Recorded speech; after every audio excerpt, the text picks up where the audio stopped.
I think law enforcement wants that view into what's happening in the crypto ecosystem.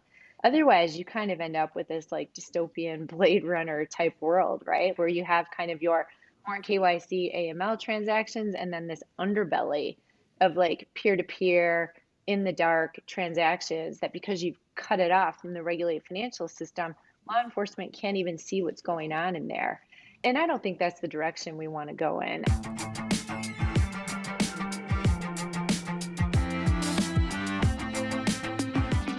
Hi everyone, you're listening to Empire. I'm Jason Yanowitz, and today we sat down with Colleen Sullivan.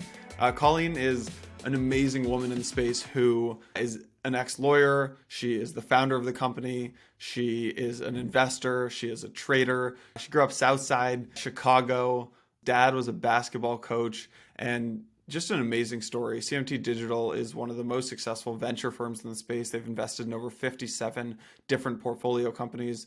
They have a really successful trading arm, and they also have a legal division as well. So we got into a whole bunch of stuff. We talked about the regulatory side of the space. And we also talked about her story, growing up Southside Chicago, working in the pit in kind of the boys club of Chicago trading back in the day. So I think you guys will enjoy this one. All right. See you in the show. This episode is brought to you by LUKKA Tax and Exodus. Stay tuned for more info.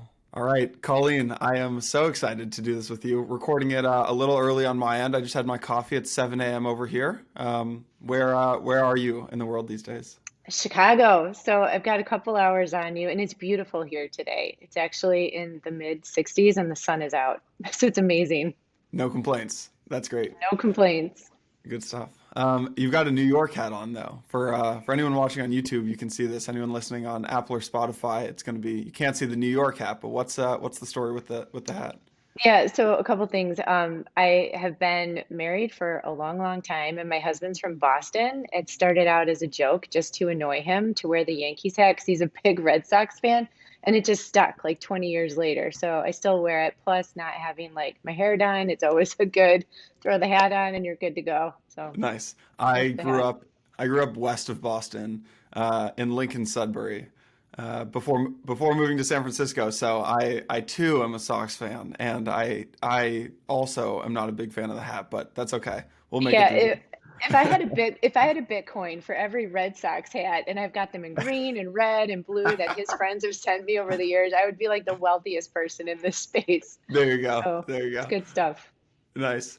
All right, we're gonna talk about for listeners. I wanted to bring Colleen on the show because, as you guys know, we try to focus on founders who are building.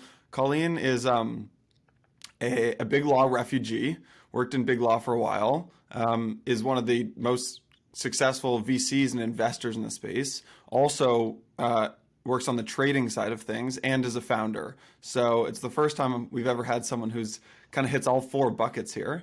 And trying to schedule this, Colleen, it was really tough to get something on both of our calendars. So I'm happy we could do this. I want to ask you, what are you so busy with these days? What's a day in the life for you? Oh my goodness. I mean, it ranges, it basically covers everything you just said. So it could be working with our venture team. It could be looking at something on the trading side. It could be being called into some reg policy meeting, where we're trying to put out another fire in that context. It could also be even things like talking. So I've got a sophomore in high school and twins in eighth grade. I actually spoke with one of their teachers who was doing a class on NFTs. So, and wanted to understand more about Beeple and what was going on with that. So, I mean, it just runs the gamut, but it just never stops. Is there So, something that you like doing more than other things, or is there something that you, when it comes up on your calendar, you're really kicking yourself for having scheduled that? no, I think the problem is I enjoy it all. I absolutely love it all. And so it makes it hard to say no. And there's so much happening in the space right now. And it's also new. Like we're just on the verge of this complete paradigm shift and a generational shift. I see it with my three teenagers. But everything is just changing. And you really, for me, I like hearing it firsthand. I like being involved and in the weeds. And as we grow and scale, I'm realizing that that's something I definitely have to change. Yeah. How big is CMT these days? It's a good question. We're headquartered in Chicago. We still have the offices in London and Frankfurt too. The crypto team, all in, we're probably around 40-ish people right now, Wow. and growing, and growing. Nice. So, from an outsider's point of view, a lot of people probably see you as this really, really successful, investor and founder, which, an ex-entrepreneur, actually current entrepreneur, which you are all of those things. But I actually want to go back to kind of the early days, the Colleen, South Side Chicago. Dad is a basketball coach. Four siblings. Can you tell us about just like growing up South Side Chicago and like what your early childhood days were like? Yeah, so my early childhood was, pretty fun. So I'm the oldest of five, and there's five of us within 5 years. The last two were twins, and really tight, Irish Catholic family. Dad's a basketball coach at a small school. He was also the athletic director there. So I basically grew up in the gym. I mean, my mom had five of us. She was going crazy, so she would just send us to the gym with my dad. And unfortunately, I mean, my dream, right? Like Michael Jordan was my hero growing up, and it was such like a luxury if my dad could get standing room only tickets at the United Center for us to, well, and it wasn't the United Center at that point, it was the Chicago Stadium because I'm old, but to see Jordan play like that, it was just, such a treat. So I played a lot of basketball, and I realized I wasn't going to become like this amazing basketball player like I wanted to be. So I also played softball, I ran, and running is what really stuck. And it's something that I do to this day frequently. I like to call it my greatest teacher because so many lessons have been learned from running. But, really awesome childhood. And kind of oddly, I really became obsessed with Mike Milken and Drexel Burnham and wanting to understand the markets. And I don't think my dad really knew what to do with me. And, I was fortunate in the sense that one of his former basketball players was working at a company called First Options at the Chicago Board Options Exchange. So my dad asked his player if he would take me on as a runner. And I started working there when I was a teenager, every summer as a runner. I don't think my dad had any idea what environment he was sending me into as a teenager on the trading floor. I mean, the lessons learned there were pretty remarkable, not just in the context of learning options, but just how to deal with all kinds of different situations. And, because I kept coming back every summer, I think then like all of that kind of, weird stuff with some of the traders was mitigated because they realized I wasn't going away. And that was how this really all started. And, I was really grateful for that opportunity. I was a runner, I was a phone clerk, I clerked in this big pit called the OEX, and then clerked in the SPX, I clerked in IBM. And then my last summer there, I also got to work in the legal department. And what became clear over all that time was I probably wasn't going to be a trader, but this was definitely the area that I wanted to focus my legal career in.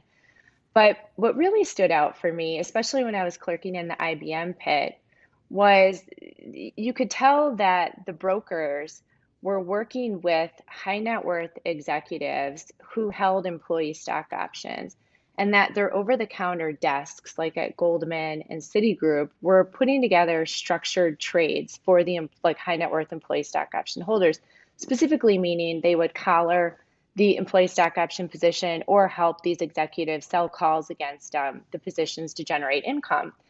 And this was in the height of like the employee stock option boom, and kind of the height of like when everything was going crazy with the internet. And my thought was, well, why don't regular employees have those same options? Literally, like meaning, why can't they Hmm. come to the exchange floor where it's transparent and have the same strategies put in place for them? So when I graduated from law school, I started a company to do that. So instead of kind of taking the safe lawyer route, I thought, well, this seems like a problem, and these financial products and services should be democratized. So I'm going to start a company around that. And I co-founded it with two traders from the floor. And that's how I met the CMT group. So they invested in my company, And the problem was we had to get a rule change through the Securities and Exchange Commission that would allow vested employee stock options to be used as good collateral in those hedging and monetization strategies. We had the support of the New York Stock Exchange, the Chicago Board Options Exchange, the International Securities Exchange, all the big players.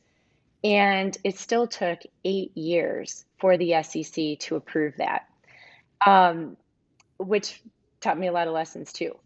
And what's interesting about it is that the division that needed to approve that was the Division of Trading and Markets, which has also been a challenging division for the crypto community in terms of getting some regulatory movement on how do we, bring digital securities under the SEC's regulatory umbrella. And maybe not so ironically, it's actually the same people that I dealt with all those years ago who are still in that division at the SEC. But suffice it to say, the company did not make it through that period, which taught me a lot of lessons about building a company where you have an unstable regulatory foundation. And that's what then led me to Sidley Austin, practiced in the derivatives group there, and then decided to leave when I started a family and started working with the CMT group again. And that's Nice. kind of, yeah, that history. Wow. So we're going to get into CME Group a lot in a little bit, but I want to talk about the pit and what it was like working in Chicago, kind of the heart of trading, right? The creme de la creme of where you want to be in the trading world. Um, what was it like being, kind of this young woman working in this kind of, my understanding of the trading floors back then was it was pretty boys clubby. What any good stories come out of those days? Oh, I mean, there were so many stories. Yeah. And it definitely was. I mean, especially when I started, it was definitely, I would say, not a friendly place for females. But of course, that's not the majority of people, right? The majority of people are good people, and it's all good.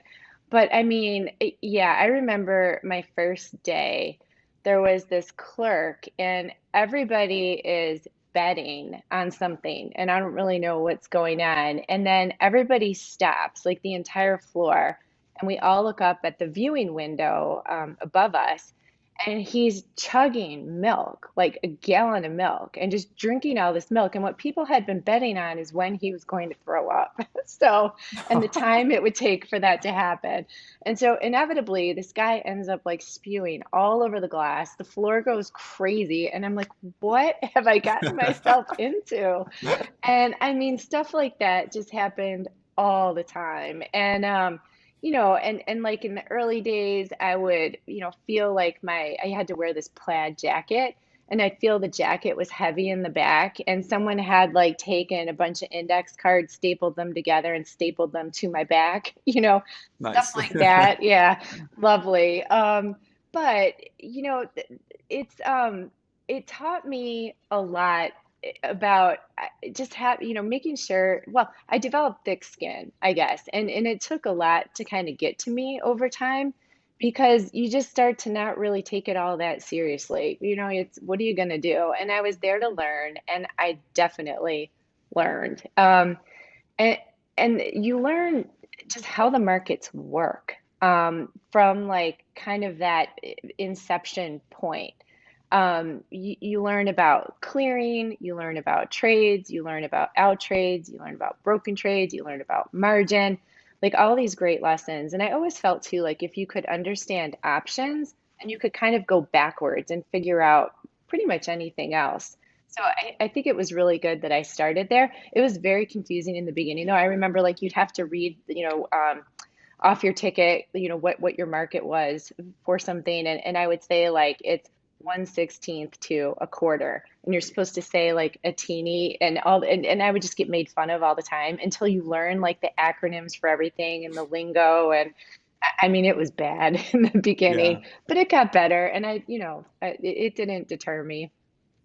So we had an episode the other day with Michael Morrow, who's the CEO of Genesis, and we were talking about just market structure in crypto and kind of the build out of these prime brokerages and things like that. I think I'd ask you the same question, which is how much has less on the crypto side of things, but more on the traditional kind of prop side of things. Like, how much has the market structure changed since then? I doubt people are, shouting out, 1/16th of a trade these days. No.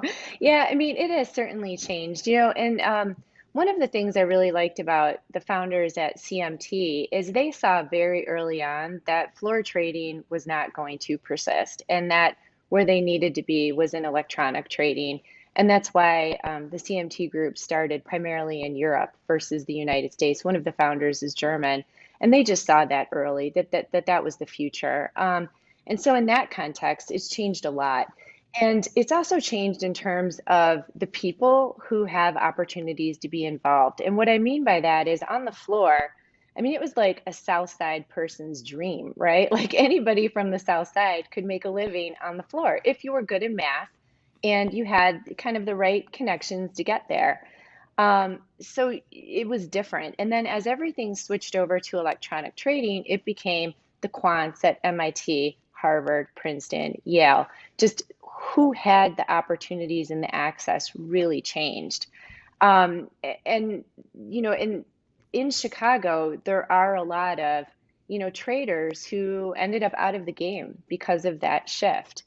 So I would say it's changed not only in market infrastructure and the kind of rise of electronic trading, and of course HFT, high frequency trading. I mean, that's just remarkable what's gone on there from a tech standpoint, but it's also changed in terms of the humans who are involved in the space. Yeah, I remember. So I went to school down at Emory in Atlanta, and I remember applying to Belvedere, which was a prop Oh trading yeah, firm for sure. Yes. in Chicago, and I don't know why they even responded to me because they get so many applicants, but they basically said something along the lines of like, "You're a history major. I wouldn't even consider applying to any prop trading firms in Chicago. Best of luck to you." Oh my goodness. That's kind So. of harsh. Yeah, but Yeah. along the lines of, I mean, I was lucky enough. I knew someone who knew someone who knew someone there, and I called him and said like, what's the deal? Like, what's going on? Like, it sounds like I can't get an interview. And he's like, look, at this point, you pretty much have to be like a quant savant to work here. Your knowledge Yeah. of the American Revolution and the Civil War isn't gonna do you much here. So I said, okay, that's all right. Yeah, it's interesting. My nephew is a trader over at Citadel, and he's in the options market making group. And he, went to Cornell, did his undergrad in math, and then got his master's in math. And I think he's the only non-PhD in the options market making group It's there. crazy. It's It's just, crazy. yeah, it's a different world. It's a Yeah, different world. totally. So what last question on prop trading, then we'll get on to some more crypto and CMT stuff. What happened with prop trading? Like, my understanding at a really basic level is prop trading means, trading kind of your own book, right? And make a lot of companies were making a boatload of money. 2008 happens, regulations crack down on the prop trading space, and prop trading got you know, kind of hampered down as an industry. But I could be completely wrong there. So what's happened with prop trading over the years? Yeah, it's a great question. So 2008 generally was a really great year for proprietary trading firms because of the volatility. So usually if there's extreme volatility in the market, prop trading firms will do well, just given the way it's just the strategies that we run. But then you're right. I would say what got tricky for a lot of firms was just really the race into HFT, so the high frequency trading. And to compete at that game is so expensive from a technology build out standpoint. It's just it is sort of like an arms race. And I think and you're fighting over just the tiniest of increments, right? And I think that just because of the tech spend, only so many firms are going to kind of survive that. So I think if you're in that HFT, space, it got challenging for a lot of firms. Um, but while that was happening, there still are good other products that you can be trading in. The energy space has been really good for prop trading firms for quite a while and remains really good. CMT has had an equity options trading group since inception, and that continues to perform really well. So I think it just depends on like what aspect of prop trading you're in, and how you're set up and what markets you're trading in. But it's definitely become more competitive over time. But there are firms, in the United States that are, just doing fantastic from a prop trading standpoint. Jump continues to just be incredible. DRW, Acuna, Susquehanna. I mean, there's plenty who are performing really, really well. Um, but I do think, it's become more and more competitive and more expensive. What do you mean it's an arms race? Like what kind of technology do you literally have to build? And my understanding is you have to get closer to Chicago and like because that's where the exchanges are and the data centers have to be like faster than the other one and so like the wire you have to beat the other wire. Like what does this actually mean to someone who doesn't work in trading? Yeah, no, I mean that's exactly it. It's all about latency. You want to be as fast as possible and faster than everybody else. And if that means drilling through a mountain, so that you've got the right, fiber optic cables in place or going, underwater and going from Chicago, over to California and then underwater to Tokyo. It's building out all of that infrastructure. It's microwave, it's cables, it's satellites. I mean, it's just really, really expensive. Hmm. And do these firms like Jump and DRW and Acuna build their own cables, or is there like a white labeled like a service provider who goes out and does this for everyone? It's a mix. There's some collaboration among industry participants in building out the infrastructure, and then others go at it alone. Others, take a different approach. Hmm. So it's kind of all over the place, but it really is just this race, to have as low latency as possible. And that frankly was what was kind of funny for the CMT group when we started over on the crypto side, because you go from basically, having as many Ferraris in the garage as you can to WebSocket REST API. And it's like, whoa, what do we do here? Like, this is very different. Just a completely different, shift for us and where we were at that point in trading. So, yeah, Yeah. different opportunity. All right, little break from the show to talk about our favorite topic, taxes. It's tax season, right? IRS just pushed back the deadline. It's time to do your taxes. Thankfully, we got LUKKA coming in as a partner of Empire to help us all do our taxes. LUKKA just raised $75 million over the course of the last year. They raised from folks like S&P, George Soros. They've been around for years, super legit. A bunch of big names in the space use them. I've been using them for one reason, which is I'm cheap, and LUKKA helps you do your taxes for 20 bucks, right? They save you time, they save you money, they got all the plugins, they make it super easy for you to do your taxes. So if you've been putting off taxes, if you're dreading crypto taxes, let LUKKA make it easy for you. Head on over to tax.lukka.tech/empire. Also, just click that link in the description, it'll take you right there. All right, let me know what you think. All right, let's talk about buying Bitcoin. If you're anything like me, you've used a dozen different platforms to buy your crypto over the past few years. I've used every single platform out there. They're all pretty different, except they've got one thing in common, which is they've got these stupid high fees, right? I used to have this recurring buy setup where it was $500 and I'd get hit with a $7 fee every single time, right? So I am super excited to announce that Exodus is now sponsoring the podcast. You might not have heard of Exodus, but they've been around since 2015. Their founders are real OGs. Big fan of Exodus for two reasons. One, you can buy $500 worth of Bitcoin instead of a $7 fee. It's a $1 fee. Pretty big difference. The other thing is they have over 130 different assets on the platform. So if Bitcoin's not your thing, Exodus has your back. Head over to exodus.com/empire. You can also find the URL in the description. And yeah, let me know what you think. That's a good transition into crypto because I've spoken to some of the folks at Jump and DRW, and they have been surprised at how collaborative actually the crypto space is. They said, kind of the traditional, market making and trading scene and prop scene is really cutthroat, right? You're like battling on nanoseconds. It's hyper and, intense and competitive. And then you get into crypto and really no one's got any idea what's going on. And it's just become especially when you get into things like, the DeFi Alliance and things like that. Everyone's kind of collaborating and working together, and these old school traders are like, hold on, I'm not used to this collaborative environment. Have you seen the same thing to be true?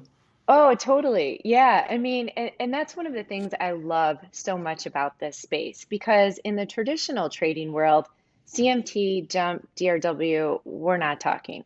Like, we're not talking on anything like this, and we're certainly not talking to each other. It is, we're very, very kind of underground. You don't want to draw attention to yourself. You certainly don't want to collaborate with your competitors. But crypto is completely different. And from the very start, we've all worked together because I think we all understand that at the end of the day, this space is so, so, so early. And if we don't work together, it's not going to reach the potential that we all know it has. And there's plenty to go around for everybody, and we're better together. So it's kind of funny. Imran Khan, who runs the day to day of the DeFi Alliance, he's the one that came up with the idea and it was February 2020. And Kim Troutman, who runs venture at DRW, and Peter Johnson, who runs venture over at Jump, we're already collaborating and working together, but not in a formal way, right? So Imran's like, well, I think we should form the Chicago DeFi Alliance, and it should be Volt, CMT, DRW, and Jump. And I was like, okay, Imran, like we do all work together, but to do that in an organized, formal way, I'm like, if you can pull it off, I'm all in. But I'm kind of betting against you here. And he literally came back a week later and he's like, they're in. I was like, this is Wow. awesome. But it's all to Imran's credit. And it's also to Jump, DRW, CMT Vault, everybody just understanding exactly that we're better if we work together and the entire ecosystem is better that way. So it's a big shift from your traditional proprietary trading world, like a huge shift. Nice. Let's I just want to give everyone context on, CMT and stuff like that. So my understanding is, 2013, you were pretty bullish on Bitcoin. You said, kind of came to the firm and said, let's start buying Bitcoin or something like that. They said, I think no, until January of 2016, kind of said, look, you can look into this space, but we're not sure as hell not buying this thing. 2016, maybe January, they start buying Bitcoin. 2017, they launch crypto trading. Then also 2017, they launched the VC arm. Is this correct? Semi correct? Yeah, yeah, that's definitely. So yeah, so it was 2013. I was really just reading a ton about Bitcoin, and I was like, wow, this has the potential to democratize money itself. Like with my startup, I was trying to democratize financial products and services. Like this is a whole nother level. And I was just fascinated. And then also as a securities attorney by background, I was like, what are the regulators going to do with this? Where you have this autonomous money running on the internet that's unstoppable, no government controls it, open to everyone, owned by no one. Like, what's going to happen? So I did, I started talking with the founders of the CMT group about it, and they were basically like, you're a lawyer. This is like really weird. You're trying to get us to engage in something that's for drug dealers and money launderers.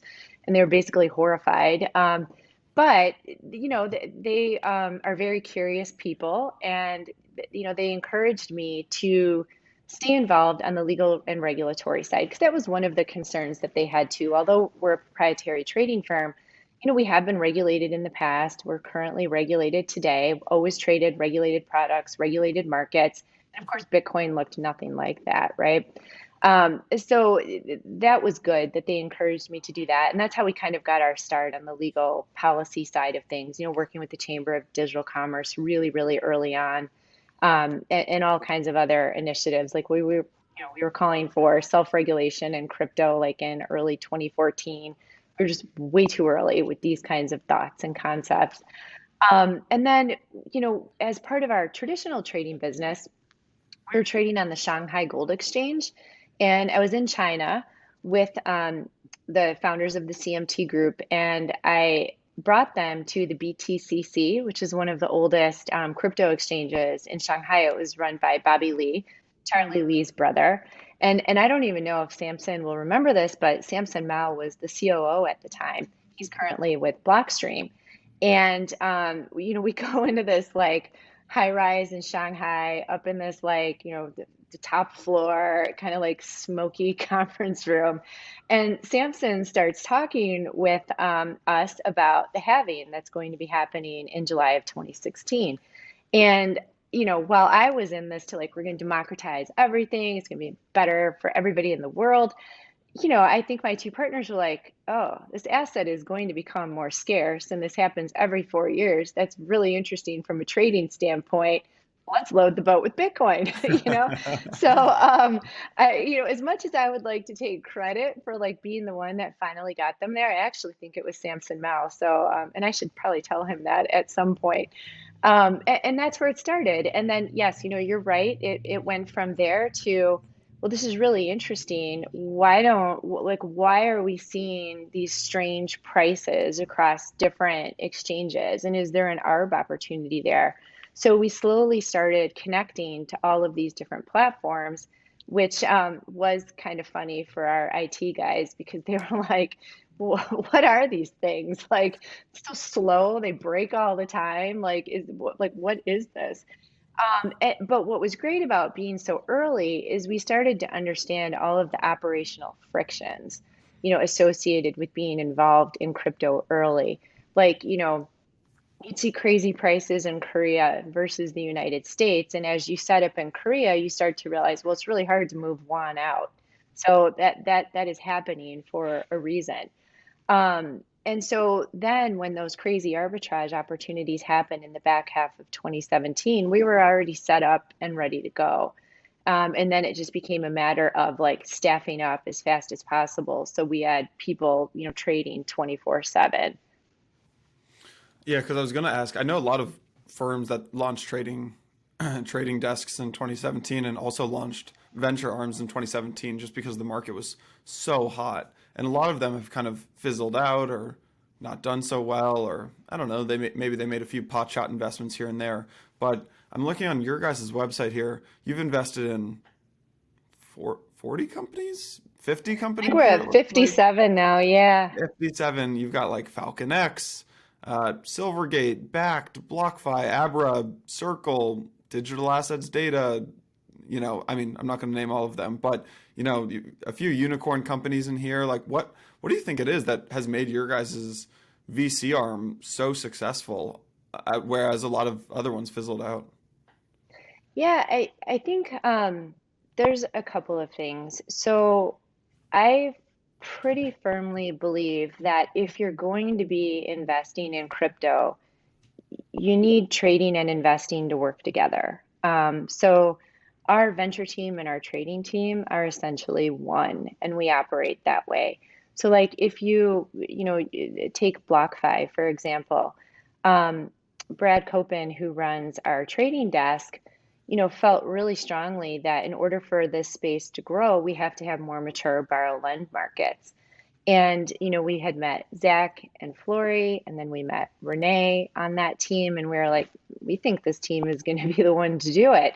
But I mean, it was really informed by the trading side of the business. And that's why we started investing on a venture basis, was really because on the trading side, and frankly, on the legal and regulatory side too, we just started to see all of these gaps, gaps in infrastructure. And we really were all convicted that the space wasn't going anywhere. We're in a paradigm shift, it's going to keep growing. So let's start investing where we see those gaps. Um, so I think that it is from day one, the combination of investing and trading. And then I think it is helpful having that, legal regulatory view on the space too, just kind of understanding how that may evolve in the future. But I think that's, one of the things that is a little bit different about us, that mindset. And I think it's no accident that you had firms like CMT, DRW, Jump, Acuna, early to trade in the space because it's our own capital, so we can take more risk versus managers who are managing third-party capital in terms of trading, especially at that time, because I mean, we had to self-custody everything. There were no custodians that we trusted with our assets more than we trusted ourselves. And I mean, that's tricky, right? With bearer assets that you are custodying.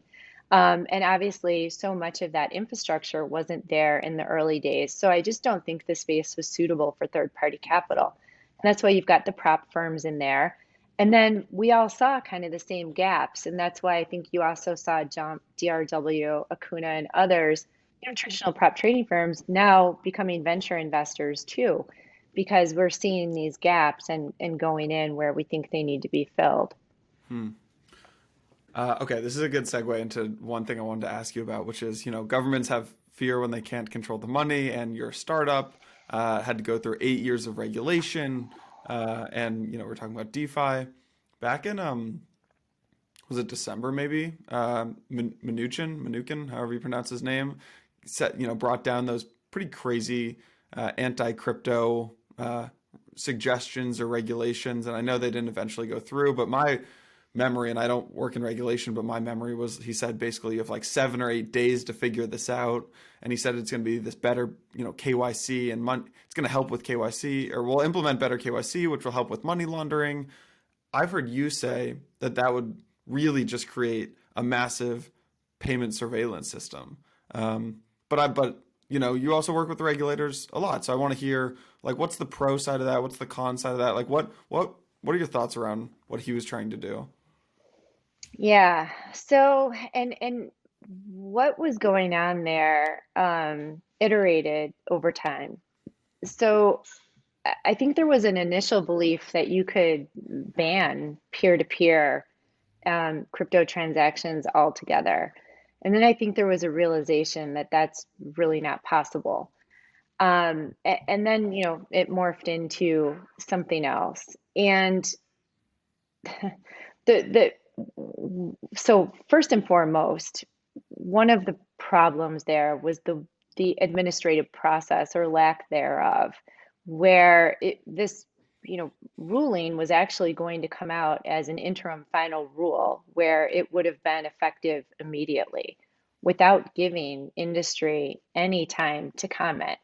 And then, as you note, they did give us a very small window to comment.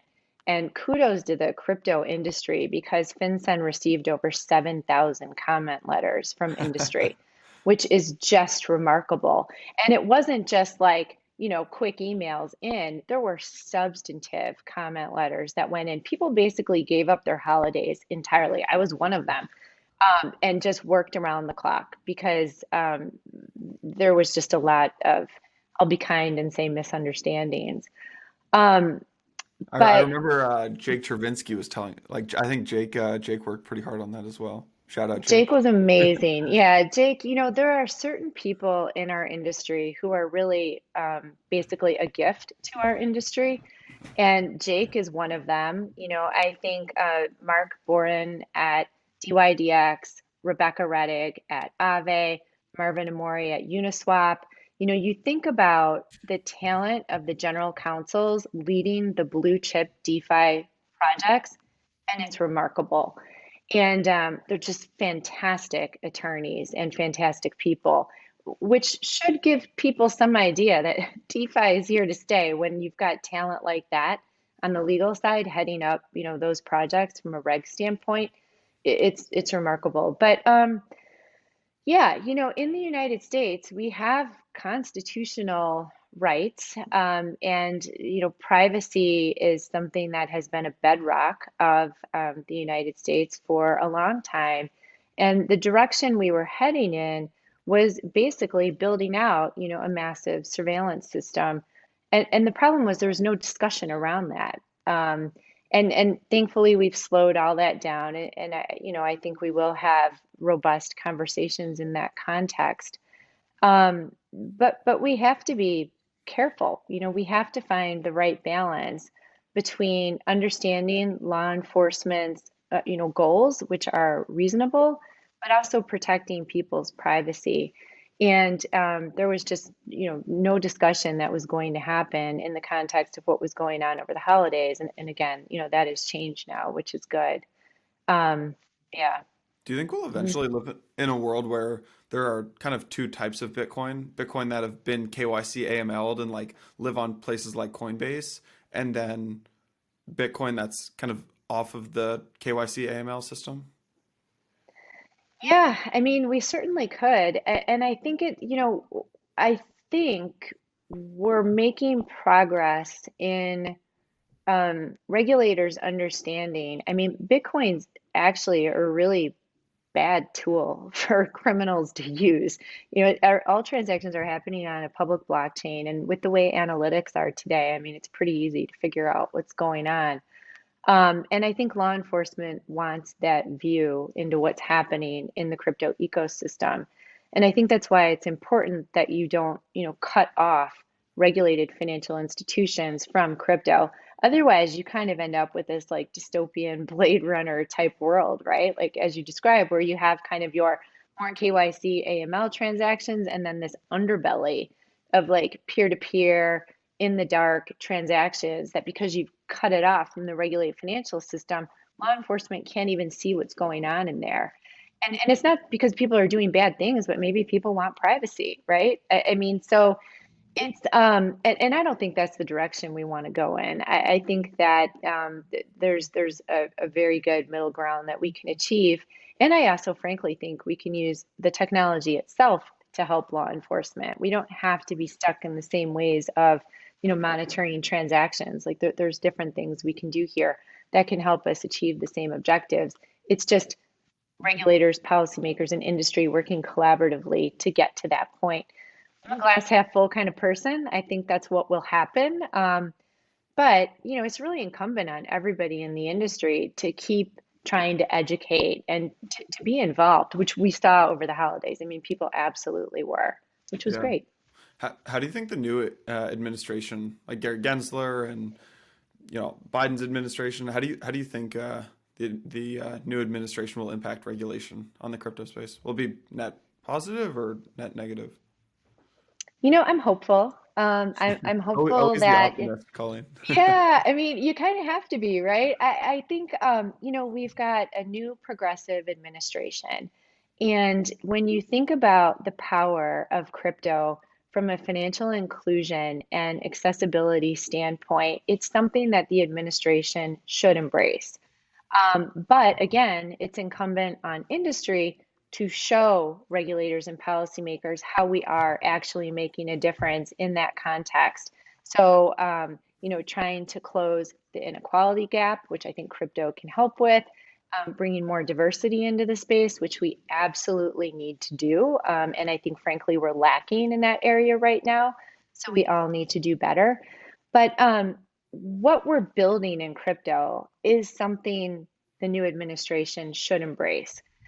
Um, we've got some stuff going on with FATF, and the United States is just one country out of 39.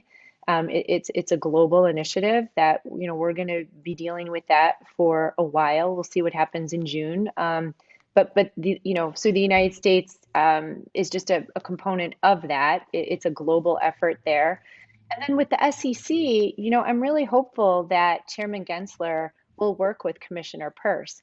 The second iteration of her safe harbor, it I think is fantastic and just so needed in the industry. We need clarity because what we see happening, often we're talking to entrepreneurs in Singapore or Switzerland, and they're American and they've left because they want to go someplace where the rules of the road are clear. Nobody wants to break the law. I mean, people just want to know what can I do, what can't I do, and that's where we're failing here. And Commissioner Peirce has just, some great guidelines out there that will help mitigate a lot of the issues that we've seen. The CFTC has historically been very friendly to the crypto space. I think so much credit to former Chairman Giancarlo for allowing the CME Bitcoin futures to go through that self-certification process. I think that was a big shift for crypto into having, a more institutional base for this new asset class. And we don't know who the head of the CFTC will be yet, though. But I'm hopeful that, that person will continue that legacy that the CFT has of collaborating with the industry. So those are kind of the primary, players: FinCEN, Treasury, SEC, CFTC, and then of course you've got the IRS. You've got all kinds of different other agencies that are sort of more on the fringes there. But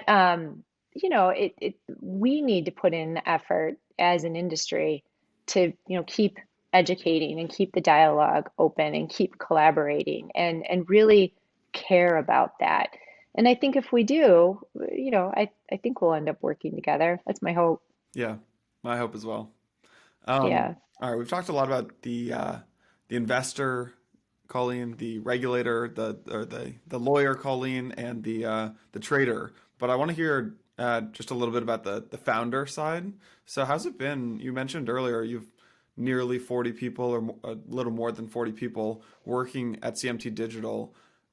How's it been just scaling a team from 0 to 40 people in just a few years?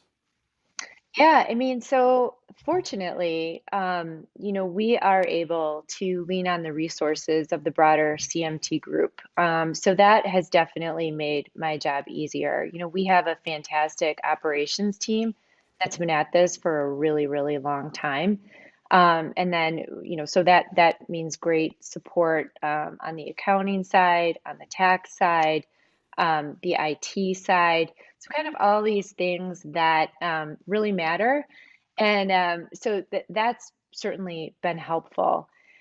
And it has been a combination of scaling and descaling and scaling. And what I mean there is, um, again, lessons learned, right? So the back half of 2017, we were just hiring, hiring, hiring, hiring, trying to just get as many people who we could trust because there was just so much movement of coin and fiat going all over the place.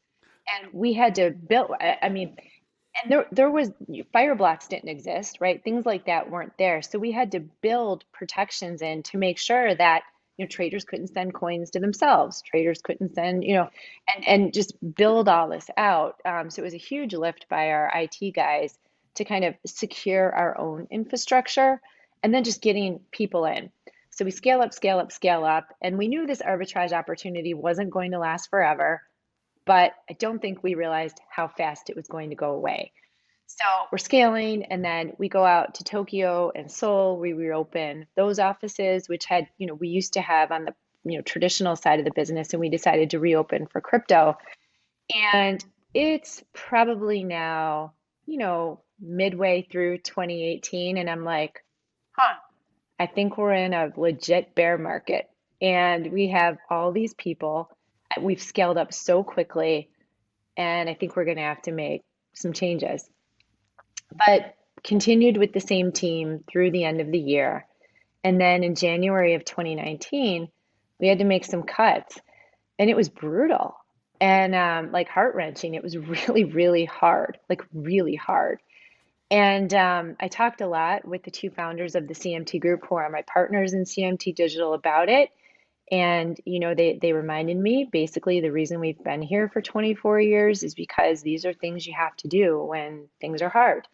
And if you don't make the cuts, you don't survive. And the key is surviving, especially in a nascent industry like this.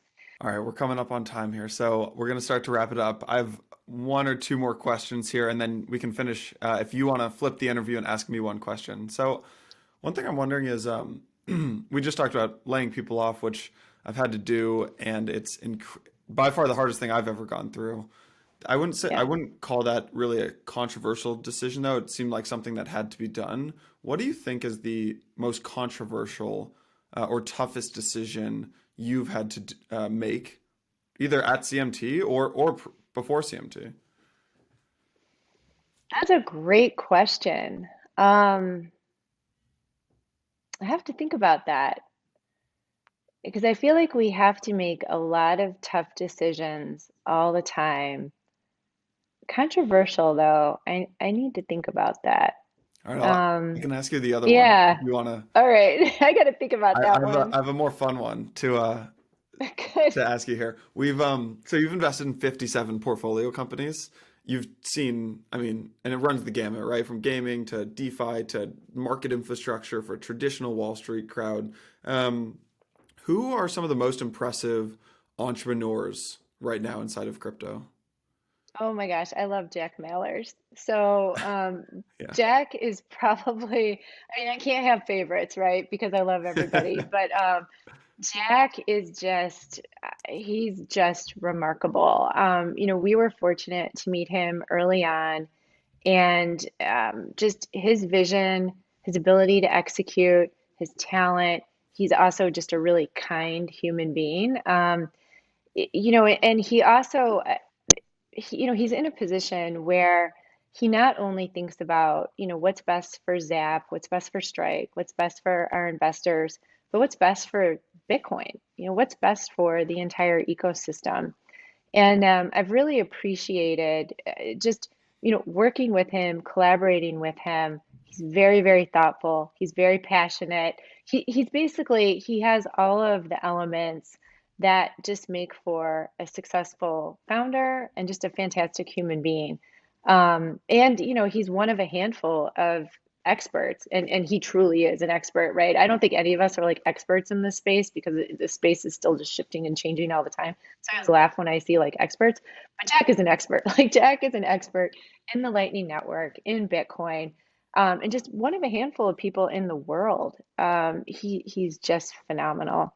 Yeah, So I completely yeah. agree. I mean, he just uh I don't know when we're going to release this podcast, probably pretty soon. So I won't say too much about, what they're coming out with, but the big news that recently happened was they're helping, they just helped the NFL player move 100% of Yep. his salary into Bitcoin, which is a really cool thing that was, public news and everyone could see that. So, yeah, I think Jack has done an amazing job of basically getting the entire industry behind him and supporting him.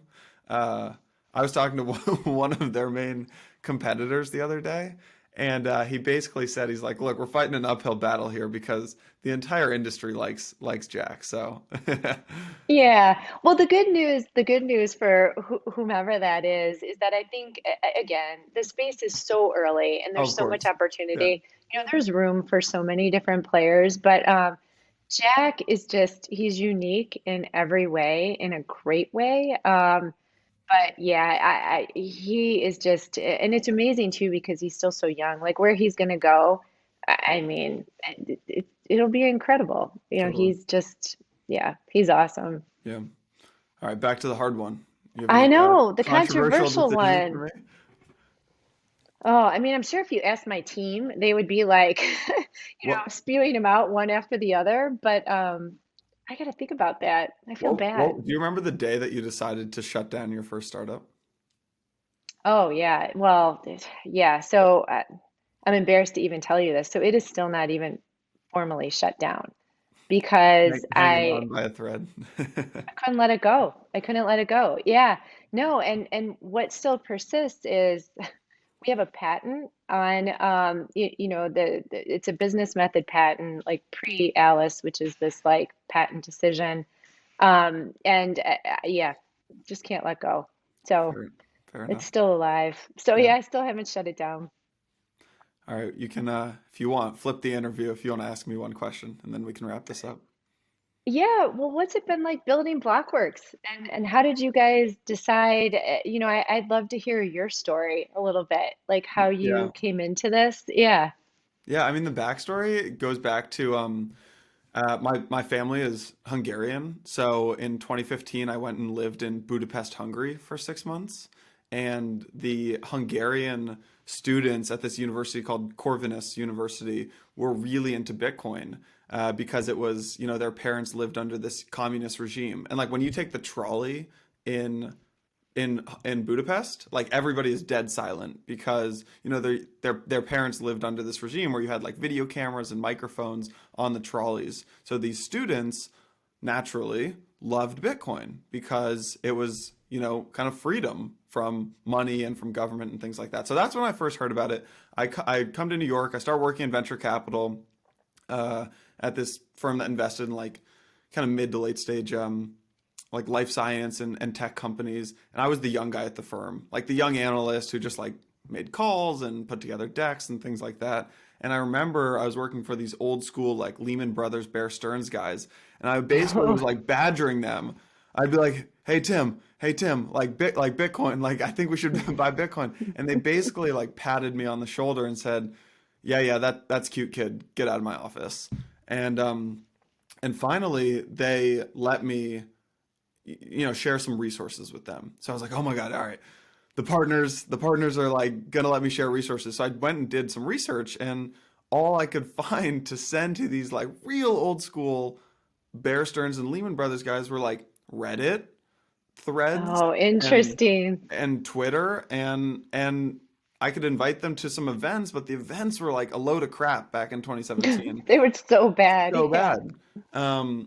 And so that's when the idea kind of hit me, which was there's got to be a better way to get information about this new asset class to more old school investors. And I wasn't even thinking like big, big media company and big podcasts and all that stuff. And so I linked up with two friends, one of whom is Mike Ippolito, who's our co-founder. The Yeah. other is a guy named Sebastian, who's now at Galaxy Digital, and we just started hosting events actually. So this whole thing started with in-person events for kind of the suit and tie crowd.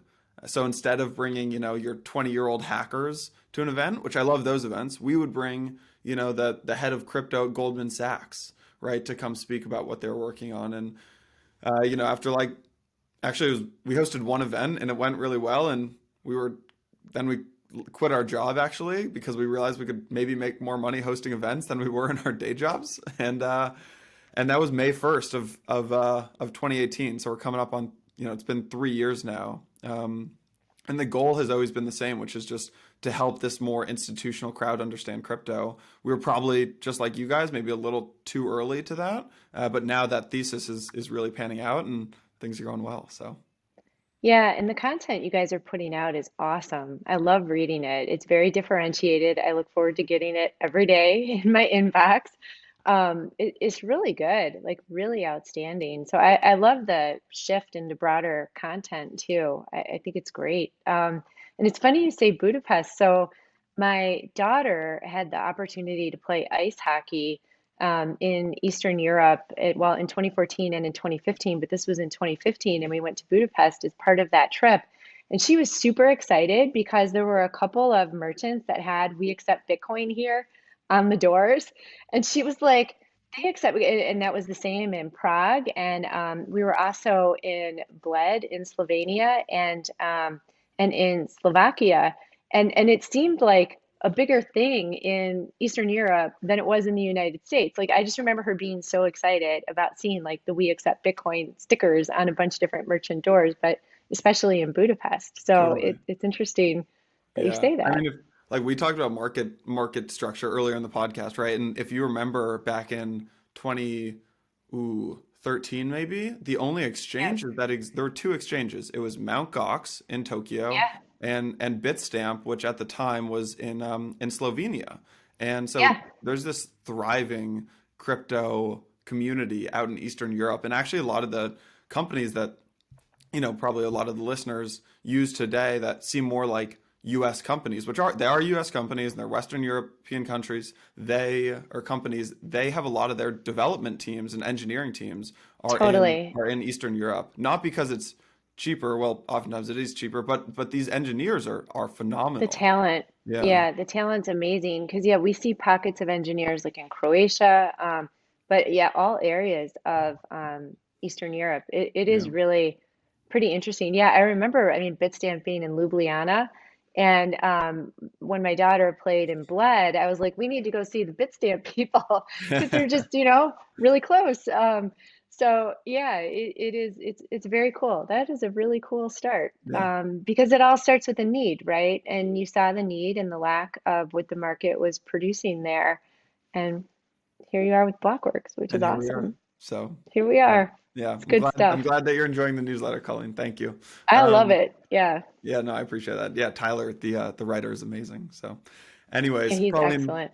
thank you for joining me. This was an awesome conversation. Are you guys hiring right now? Where can people go if they want to either work there or if they want to learn more about you guys or learn more about yourself? Yeah, so we are hiring. We've got the jobs posted on our website. It's just cmt.digital. And would love to hear from anybody interested. And while we have specific jobs up there, we are always hiring just basically talent, people who are passionate about the space. And one of the things I love about CMT is it's very opportunistic. So I feel like it's a place where if smart people come in and join the team, they can kind of build on our platform, if you will, whatever they're passionate about. We really are that kind of a team where we welcome that kind of innovation from within. So although we do have set jobs, if you're really smart and passionate about the space and you want to get involved, let us know. Yeah, we have the same thing, by the way, and it's like, yeah, we have, a marketing role and a sales role and an engineering role open, but yeah, I mean, there are so many smart people who don't fit into a bucket these days. So yeah, I think that's Yeah, smart. I think that's the only philosophy. I think that's the way to go in this space, or else you just miss out. You miss out on that talent. And, like I said, I don't even think we've scratched the surface of where we're going. I don't think our imaginations can even take us there. So I think bringing in talent, and that's where I think I love Belvedere, but I think they missed the boat with you. I think that we need, people from all different disciplines in this space because that's what's going to make it thrive and grow. And it's disciplines, it's backgrounds, socioeconomic backgrounds, it's diversity. Like we need it all because the crypto touches everything, right? So I think having a really open mind about who you bring onto your team and what unique skill sets they can bring is really important. Yeah, I completely agree. So, So, all right, yeah, Colleen. cool. Well, I hope you have a Thanks, nice rest Jason. of the day in sunny Chicago. You too. I really appreciate this. It's been a lot of fun. Thank Yeah, you. yeah, likewise.